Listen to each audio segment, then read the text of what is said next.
Uwi na ako ah. Nang oras no, hanapin na ako ng mama ko. Patay. Nakatulog pa. Uy, gumising ka dyan. Uwi na ako, anong oras no? Mamaya na. Samahan mo muna ako dito. Mag-iinom pa tayo.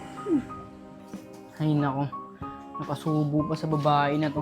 Sige na nga, babantayan na kita dito. Mag-iinom-inom ka, di mo pala kaya. Alam kong ito'y malabo, di ko na mababago. Ganon pa man pakisabihan.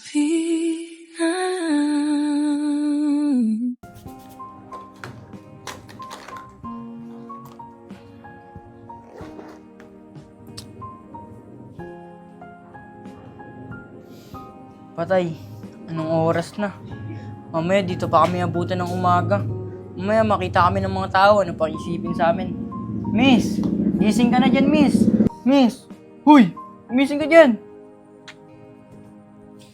Patay, napasubo pa talaga. At pala di ako bumili dito sa Alphamart. Sumabay na ako kala Aaron. Di sana may himbing yung tulog ko ngayon. Sana ay malaman niyang masaya na rin ako, kahit nasasaktan ng puso ko. Tin, ba't ngayon ka na lumabas?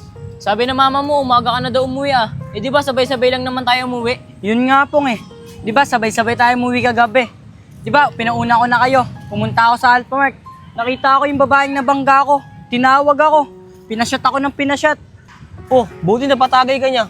Di ba napapaitan ka sa alak? Yun nga ron eh. Ang kulit niya kasi. Kaya sinat ko na para makauwi na agad ako. Yun naman pala din eh. Bakit kayo inumaga? Tin, baka gusto mo rin yung babae, kaya inumaga ka. Kaya nga, Tin. Hindi mga tol. Ganto kasi yan. Ginawa pa naman sa akin, bigla akong inablot.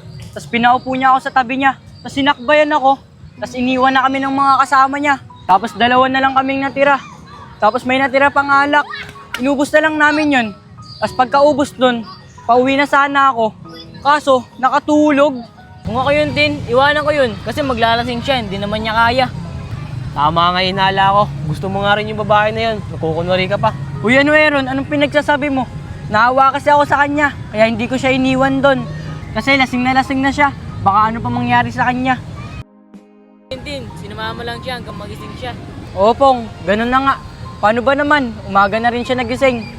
Eh Tin, paano yun? Pagkagising niya, eh di gulat na gulat siya. Kasi di ka naman niya kilala eh. Yun na nga rin eh. Pagkagising, bigla na lang tumayo. Umalis. Di man nga lang nagpasalamat sa akin eh. Malamang, Tin, nahiya sa'yo yun. Tara na, hanapin na natin si Junel. Nandito na daw siya. Tara. Hikay, nga pala. Naubos pa natin yung iniinom natin kagabi. Hindi ko na kasi maalala eh. Hay nako, Kim. Ako pa talaga yung tinanong mo. Pero may naalala pa ako eh. Sinundo ka ni Sedi. Siya yung nagatid sa'yo dun sa bahay nyo. Tapos pagtapos nun, hindi ko na rin alam yung mga nangyari. Kasi lasing na rin ako. Eh di ba Kikay, tinawag mo pa yung lalaking nakabangga sa'yo sa Wawa kahapon? Pinashot mo pa nga eh. Sabi mo, pag hindi niya sinat, hahalikan mo siya. Naalala ko pa yun ah. Ayun ba, Kim? Oo, naalala ko yun.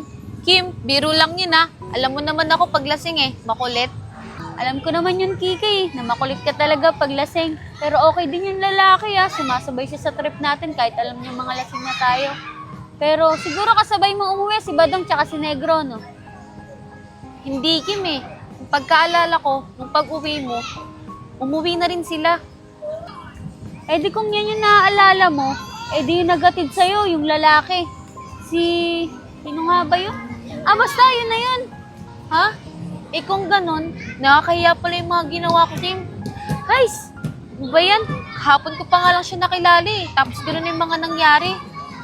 Pero Kikay, wag mo nang isipin yun. Malay mo, iniwan ka niya dun mag-isa kasi hindi ka naman niya kilala eh. Tsaka baka mamaya, umuwi ka lang mag-isa, hindi mo lang maalala sa sobrang kalasingan mo. Pero, wag mo na lang isipin yun. Sana nga akin eh. Ganun yung nangyari. Kasi panigurado pag nagkita kami, hay, sobrang nakakahiya. Anong nakakahiya? Talagang nakakahiya. Pero kung yun talaga yung nangyari, wala naman tayong magagawa eh. Inom pa more. Wow nagsalita yung dila singgera. Ano Kim, mag-iinom ba tayo ngayon? Ay nako, Kikay. May hangover pa nga ako eh. Sakit nga ng ulo ko ngayon. Ganito na lang. Bukas na lang tayo mag-inom. Sige, tara, bukas tayo. Tara, Kim, hanap tayo ng makakainan. Sige, tara.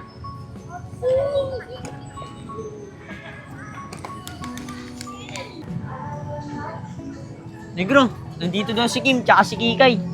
Hanapin na lang natin. Tara. Tara, Kim, ayun na lang tayo. Tara.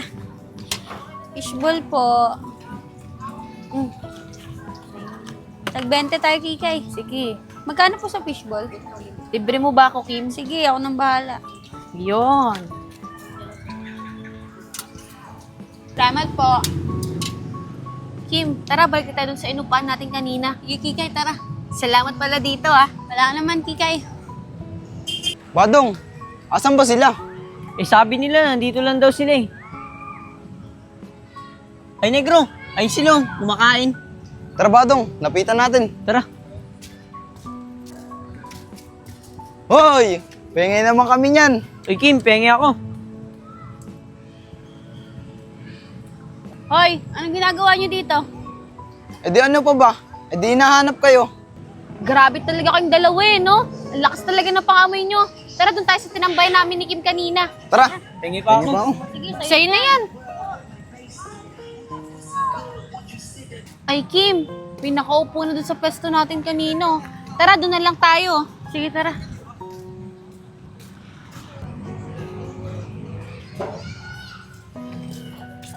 Kikay, tanungin mo kaya yung dalawa. Baka alam nila kung ano yung nangyari kagabi. Sige, Kim, pagbalik tong dalawa para malaman ko rin kung ano yung pinagagagawa ko kagabi.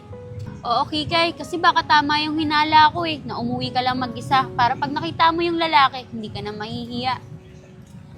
Negro, Badong, tatandaan niyo po ba yung mga nangyari kagabi? Nangyari kagabi. Badong, kwento mo nga sa kanya. Alam mo ba Kikay, lasing na lasing ka kagabi, tapos pinag-aalikan mo yung lalaki. Hoy, totoo ba? Huwag niyo nga ako pinaglaloloko. Ano Kikay? Kinakabahan ka na, no? Inom pa more. Hindi Kikay, kinukulit mo lang yung lalaki. Gusto na nga umuwi, ayaw mong pauwiin. Hays, kayo talagang dalawa, eh, no? Pero hindi ko ba talaga siya hinahalikan? Hindi Kikay, niloko lang kita. Masyado kang kabado. Sigurado kayo, ah. Pero Badong, tsaka Negro, bukod doon, ano pa mga natatandaan niyo ng mga ginawa ko kagabi? Hindi ko na alam Kikay. Basta naalala ko, sobrang kulit mo. Basta Kikay, isinundo na si Kim. Maya-maya, umuwi na rin kami nun. So, ibig sabihin nga, guys, dalawa na lang kami naiwan ng lalaki. Oo, tsaka mukhang matino naman yung lalaki. Kaya iniwan na namin kayong dalawa. Hays, nakakaya talaga yung ginawa ko, Kim. Wala naman tayong magagawa, Kikay, kasi nangyari na. Ganito na lang, kapag nakita mo siya, humingi ka na lang ng pasensya. Ganun na nga lang siguro yung gagawin ko, Kim. Lalakasan ko na lang yung loob ko para makausap siya. Saka sila Justin.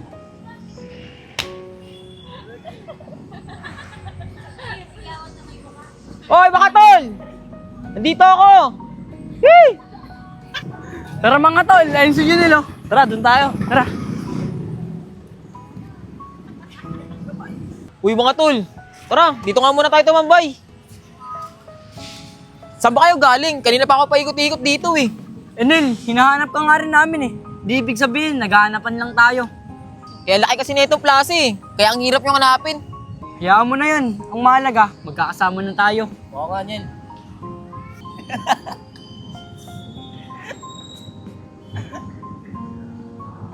Kim, tignan mo. Yung lalaking nakaitim. Di ba yun yung lalaki kahapon, yung pinasyat ko? Ayan ba yun? Mamaya, Kikay, hindi yan yun eh. Papahiya pa tayo. Hindi, Kim. Siya talaga yun eh. Negro, Badong, tignan niyo yung lalaki. Di ba siya yung lalaki kahapon? Okay, Kay. Siya nga yun. Sigurado ako kasi hindi pa kami lasing ni Negro nun. Eh di, Kikay, pagkakataon mo na para humingi ng pasensya sa kanya. Ayoko, Kim, no? Dami niya kasama. Buti sana siya lang mag-isa eh. Paano ka makakahingi ng pasensya niyan kung mahihiya ka? Tsaka isipin mo, anong mas nakakahiya? Humingi ng pasensya o yung ginawa mo kagabi? Oo nga Kikay, tama si Kim. Sige na nga, para matapos na to. Sige na, Kikay, lapitan mo na. Dito na lang kami. Sige, Kim.